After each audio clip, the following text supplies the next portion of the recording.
Selamat datang dalam sesi pembelajaran media interaktif untuk mata kuliah kebijakan perpajakan.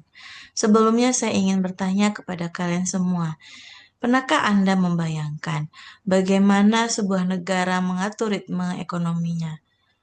Jadi pajak itu bukan sekedar angka yang kita bayarkan kepada negara, melainkan instrumen strategis yang digunakan pemerintah untuk menghimpun penerimaan, menjaga stabilitas, hingga mewujudkan keadilan sosial. Pada modul pertama ini, kita akan menyelami pengertian dan ruang lingkup mengenai kebijakan perpajakan. Kita akan membedah landasan konseptual mengapa kebijakan ini sangat krusial bagi kedaulatan sebuah negara. Mari kita mulai pembahasannya bersama-sama. Yang pertama yaitu kita akan memahami pengertian ruang lingkup implementasi kebijakan perpajakan sebagai instrumen kebijakan fiskal negara. Apa itu kebijakan perpajakan? Kebijakan perpajakan atau tax policy adalah ketentuan yang ditetapkan pemerintah untuk menghimpun penerimaan negara, mengatur perekonomian, menjaga stabilitas, dan mewujudkan keadilan sosial. Kebijakan ini menjadi pedoman dalam pelaksanaan pemungutan perpajakan yang mengikat petugas pajak, wajib pajak, dan pihak terkait. Dan kebijakan perpajakan ini tidak hanya sekedar aturan memungut uang saja, tetapi sebagai instrumen fiskal yang memiliki dimensi ekonomi, sosial, dan politik yang luas. Ada dua perspektif mengenai kebijakan perpajakan, dalam arti luas dan dalam arti sempit. Kebijakan perpajakan dalam arti luas adalah konsep di mana ketentuan yang ditetapkan pemerintah berdasarkan bersama dengan DPR sebagai konsep dan asas pedoman pelaksanaan pemungutan pajak. Di mana pada kebijakan perpajakan dalam arti luas, konsep dan asas dasar yang ditetapkan oleh pemerintah bersama DPR sebagai pedoman dalam pelaksanaan pemungutan pajak yang akan mengikat semua pihak, di mana diatur di dalam undang-undang, berlaku umum, dan mencakup seluruh sistem.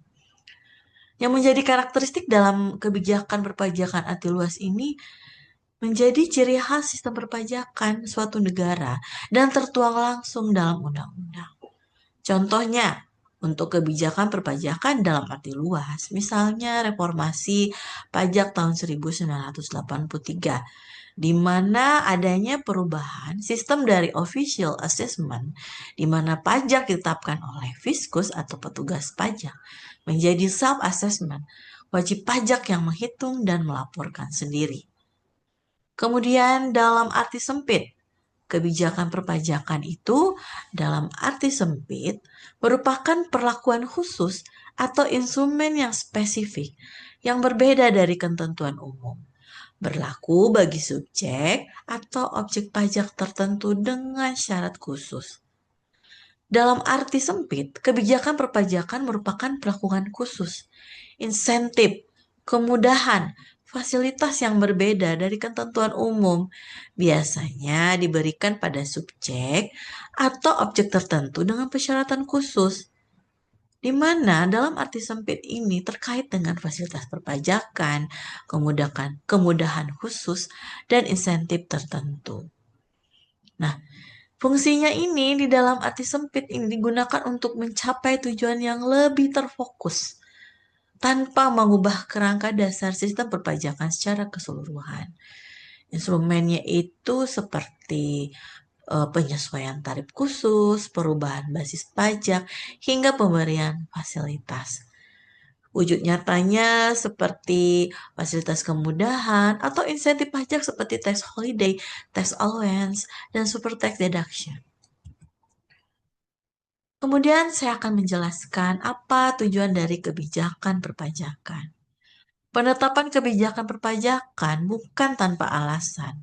Pemerintah menggunakan sebagai respon terhadap berbagai kondisi untuk mencapai target-target strategis nasional. Yang pertama, tujuan kebijakan perpajakan itu adalah meningkatkan penerimaan negara.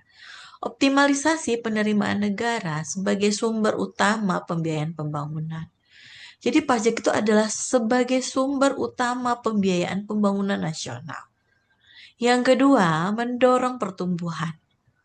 Dengan adanya kebijakan perpajakan sebagai insentif untuk investasi dan kegiatan ekonomi yang produktif, dan juga melalui pemberian fasilitas penanaman modal untuk mengubah potensi ekonomi menjadi kekuatan real.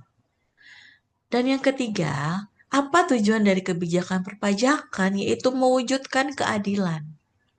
Di mana dengan adanya kebijakan perpajakan itu, sistem perpajakan yang lebih berkeadilan dan berkepastian hukum.